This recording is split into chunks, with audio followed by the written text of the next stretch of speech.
I was laying out decorations for my daughter's sweet 16 when my neighbor came over, looked around, and said loudly, "This looks pathetic. I'll show you how it's done." Before I could respond, he rolled in giant speakers, uninvited, and drowned out her favorite songs with his own playlist.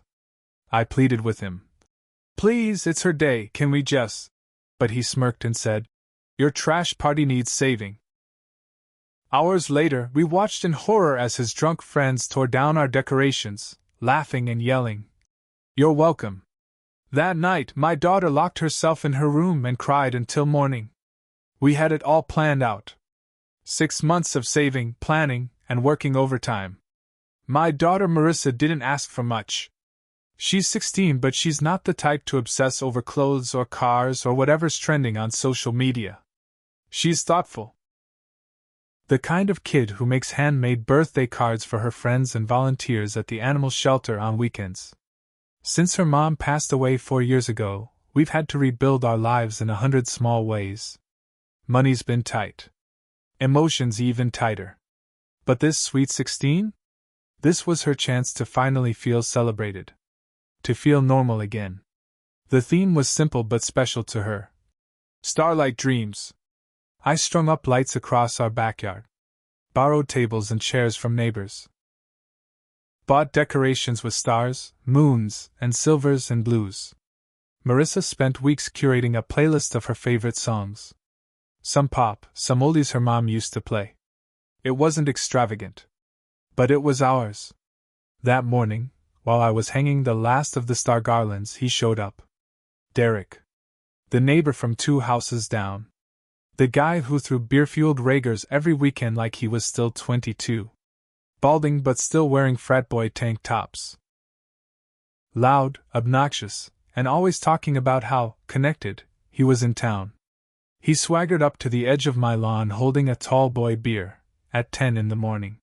He stood there with his usual smirk, looking at the decorations like they were garbage. "Huh," he grunted. "This looks pathetic." I wiped sweat from my forehead. "Derek, it's just a small," he interrupted, waving his beer toward the yard. No, I'll show you how it's done." Before I could respond, he pulled out his phone. I thought maybe he was calling one of his buddies. Instead, 30 minutes later, a delivery truck arrived. 2 guys unloaded the biggest speakers I've ever seen outside of an actual concert. I'm talking absurd, as tall as me and built like they belonged at a music festival, not a sweet 16. "Derek," I said, walking over. "What are you doing?" "Saving your lame-ass party," he said. "Trust me. You'll thank me. I didn't ask for this." He winked. "Your trash party needs saving." By the time guests started arriving at 2 p.m., Derek had rolled out even more gear, a full DJ setup, laser lights, and a fog machine. I tried to stop him again, but he brushed me off. "It's a party, man. Don't be uptight. Your daughter will love it." Then came the moment that still makes my stomach turn. Marissa's playlist started. A soft pop song she loved. Before the first chorus even finished, Derek cut it off. Blasting from his speakers came some club anthem, filled with swear words and lyrics about drugs and sex. Marissa's friends froze. Marissa looked at me, wide-eyed and humiliated. I marched over. "Derek, turn it down. Or off. It's her day." He leaned back, grinning. "Relax. This is how a real party sounds." I pleaded. "Please. Can we just—" He waved a dismissive hand. "Your trash party needs saving." "I'm saving it." It got worse. Derek's crew showed up. Guys in their late 30s, all reeking of booze and weed. They weren't invited. I didn't even know most of their names. They brought coolers filled with beer. Loud, obnoxious, stumbling into everything. One knocked over the cupcake table. Another crushed the balloon arch Marissa and I had spent hours building the night before. Every time I tried to intervene, Derek just laughed. "It's a party, man! Lighten up!" By sunset, his drunk friends were openly mocking the decorations. This place was dead before we showed up, one guy shouted. Another grabbed the photo booth backdrop, Marissa's pride and joy, and tore it down. You're welcome, he yelled. That was it. Marissa ran inside the house, locked herself in her room. I stood there, fists clenched, as Derek's chaos turned my daughter's dream into a nightmare. By midnight they were gone. The yard was trashed. Beer cans everywhere. Broken decorations. Someone had even puked on the rented canopy. Marissa didn't come out until the next morning. Her eyes were red and swollen. She didn't say a word. Just looked at the backyard and shook her head. That night, I made her a promise. This isn't over, I told her. I swear to you. This is not over. That night, after Marissa went back to her room, I sat in the kitchen with the lights off. I wasn't sad anymore. I was angry. Derek humiliated my daughter. He disrespected our home. He acted like he owned the whole neighborhood. I knew his type. Loud. Flashy. Used to getting away with everything because people were either too polite or too scared to push back. But he made a mistake. He picked the wrong family this time. At sunrise, I grabbed my phone and started taking pictures. The beer cans. The crushed decorations. The puke-stained canopy. The torn-up grass from where his idiot friends had done burnouts with their cars. Then I collected texts and messages. Parents who had attended sent me photos and video clips. Some had caught Derek's crew in action, ripping down decorations and shouting. One mom had even recorded Derek himself, laughing into the camera saying, "Your trash party needed saving." Perfect. I remembered something Derek had bragged about at a block party months ago. He was renting out his house as a vacation rental. It was his side hustle. A big income stream. He hosted parties for out-of-town groups, bachelor weekends, that kind of thing. So I checked the major rental apps. Found his listing in seconds. Photos of the same backyard where his drunk friends had just destroyed my daughter's party. His listing was filled with lies about peaceful, family-friendly neighborhood events. Bull. First, I sent a full report to the HOA president, Mr. Allen. An older retired Marine who had zero tolerance for Derek's antics. Finally, he said when I called. We've been waiting for someone to come forward. I gave him everything. Photos. Videos. Witness statements. Then I filed noise complaints and property damage reports with the city. Turns out, Derek already had 3 prior strikes for noise violations. One more? Automatic fines and possible suspension of his rental license. I created an alternate profile on the vacation rental app. Left a detailed, honest review with photos. Explained the dangers of staying there. How the host allowed dangerous, violent parties. How he hijacked and destroyed a family event. Other parents followed suit. Within 48 hours, his listing was flooded with negative reviews. Guests canceled future bookings.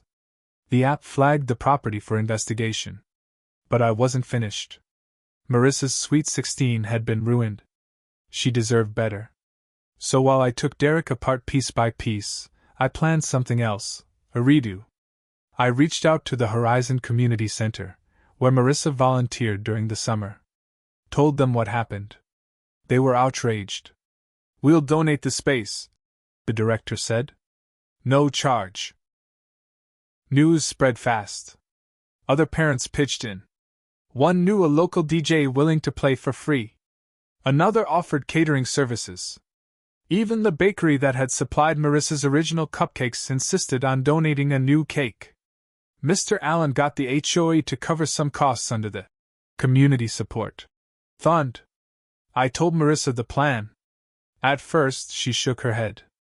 Dad, what if he ruins it again? He won't. How can you be sure? I looked her dead in the eyes. Because this time, we're ready. The night of the redo Sweet 16 arrived. The Horizon Community Center never looked better.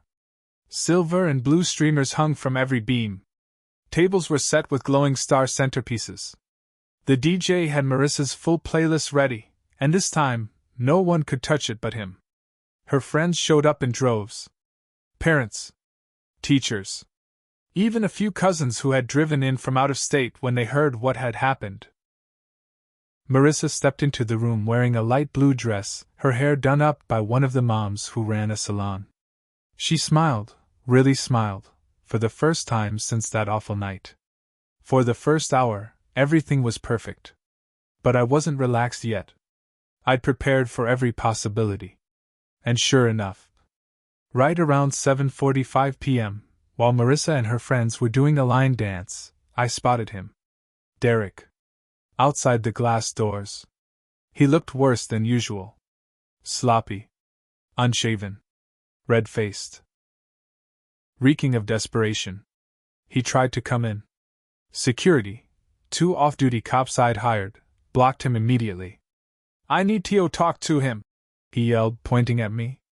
"No, you don't," one officer said calmly. "You need to go home." "You ruined me," Derek shouted. "My listings are gone. My buddies won't even answer my calls. I had to sell my goddamn house." That caught my attention. So the "for sale" sign was real. I hadn't even noticed in all the planning. "I'm warning you," he bellowed. "This isn't over." Security held firm. Marissa watched from the dance floor. I thought she might get upset, but instead she shook her head and turned back to her friends. She wasn't going to let him ruin anything ever again. The next day, Derek's ranting at the community center became the final nail. The HOA fined him the maximum amount for harassment and prior property damage. The city, fed up with the repeated complaints, revoked his rental license permanently. Without rental income and buried in fines, Derek sold the house at a loss.